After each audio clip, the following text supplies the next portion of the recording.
हंसने रोने का रहस्य। एक दिन चौपाल पर कुछ युवक राजा द्वारा की गई घोषणा की चर्चा कर रहे थे।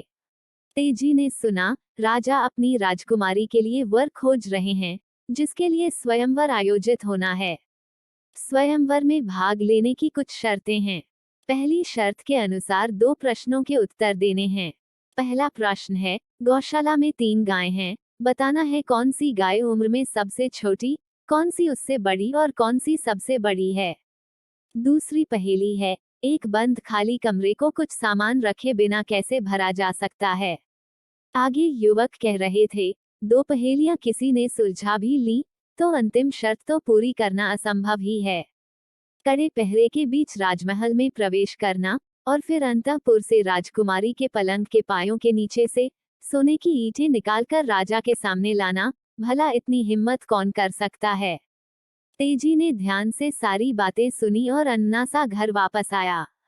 उदास बेटे को प्रसन्न करने के लिए हीरबाई ने तेजी की मनपसंद बाजरे की रोटी, चटनी और साग परोसा, लेकिन वह 2-4 निवाले खाकर ही उठ गया। खटिया पर लेटा वह ऊहापोह में पड़ा था। माँ से कैसे पूछूं, कहीं मना कर दिया तो। तभी हीरबाई सिरहाने बैठकर उसका सिर सहलाने लगी। अचानक तेजी को अपना सपना याद आ गया और वह हंसने लगा, लेकिन माँ खुश होती, इसके पहले ही वह रोने लगा। उस दिन हीरबाई ने कारण जानने की जिद कर ली। तेजी उदास स्वर में बोला, राजा की घोषणा को तू जानती है, मैं भी दरबार में जाकर अपना भाग्य आजमाना चाहता हूँ। तू मुझे जाने देगी? हीरबाई बोली, मुझे तुझ पर पूरा विश्वास है, तू जा। अगले दिन तेजी राजा के दरबार में पहुंचा। राजा चिंतित थे, स्वयंवर के लिए उनकी शर्तें शायद कुछ अधिक ही कठिन थी। अभी तक कोई युवक सफल नहीं हो पाया था। तेजी की वेशभूषा उन्हें अजीब लगी। फिर भी कुछ सोचकर उन्होंने उसे गौशाला में भेज दिया, जहां 3 गायें थी। तेजी ने राजा से गायों को 2-3 दिनों तक अपनी देख रेख में रखने की अनुमति ली। उसने गायों को 2 दिनों तक भूखा रखा।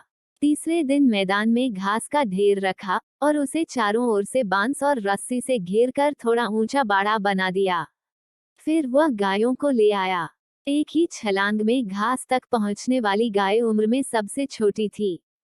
कई बार उछलने की कोशिश के बाद पहुंचने वाली गाय उससे बड़ी, और गिरते पड़ते किसी तरह पहुंचने वाली बूढ़ी गाय थी। तेजी के उत्तर से राजा संतुष्ट हुए। दूसरी पहेली सुझाने के लिए तेजपाल राजा से कुछ समय लेकर घर आ गया।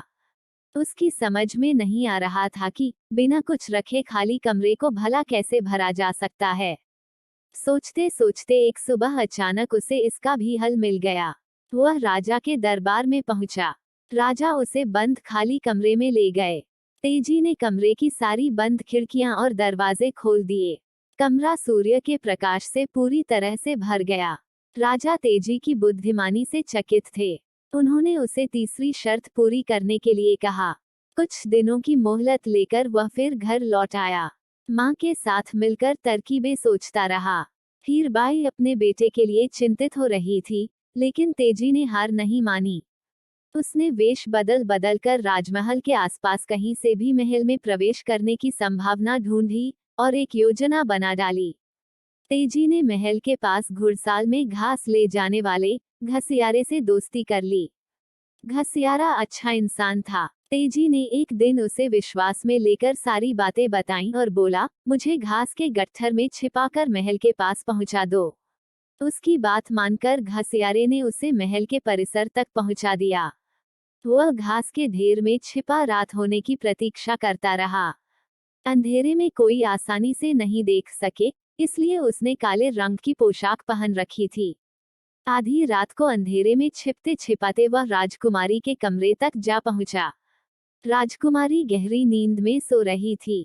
पलंग के चारों पायों के नीचे सोने की ईंटें अंधेरे में भी चमक रही थी। उसने धीरे से राजकुमारी को जगाया। काली आकृति देखकर वह डर गई। तेजी ने कहा, मैं यमदूत हूँ, तुम्हें ले जाने आया हूँ। राजकुमारी डरते डरते बोली, मेरा विवाह होने वाला है, मैं जीना चाहती हूँ, मुझे छोड़ दो। तेजी ने कहा, मैं तुम्हें छोड़ दूं, तो यमराज दूसरे दूत को भेजेंगे, वह तुम्हें ले जाएगा। यदि तुम मरना नहीं चाहती, तो सामने रखे संदूक में छिप जाओ, वह तुम्हें नहीं खोज सकेगा। राजकुमारी के हामी भरते ही तेजपाल ने उसे संदूक में बैठाकर संदूक बंद कर दिया और सोने की ईंटें निकाल ली। संदूक में बैठी राजकुमारी की नींद अब पूरी तरह से खुल चुकी थी। वह बहुत डरी हुई थी, सोच रही थी चिल्लाकर प्रहरियों को बुलाए या संदूक को जोर जोर से पीटे।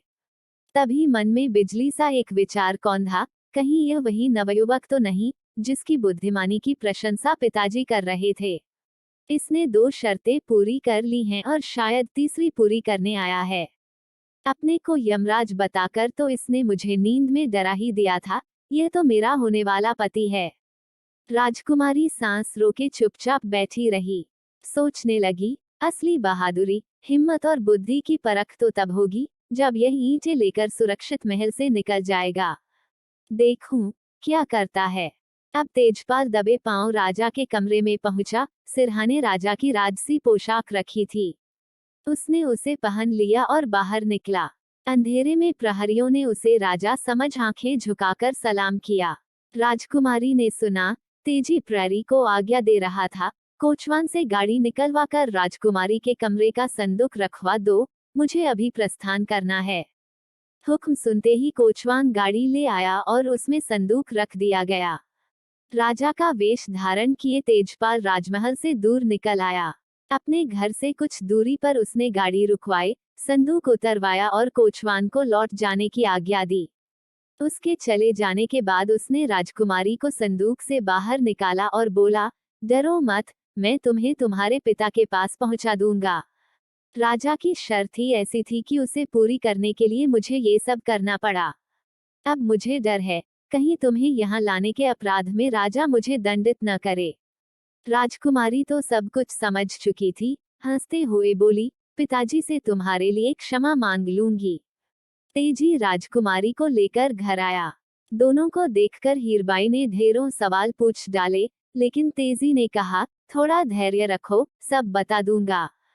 तभी अचानक उसे अपना सपना याद आ गया, वह हंसने लगा।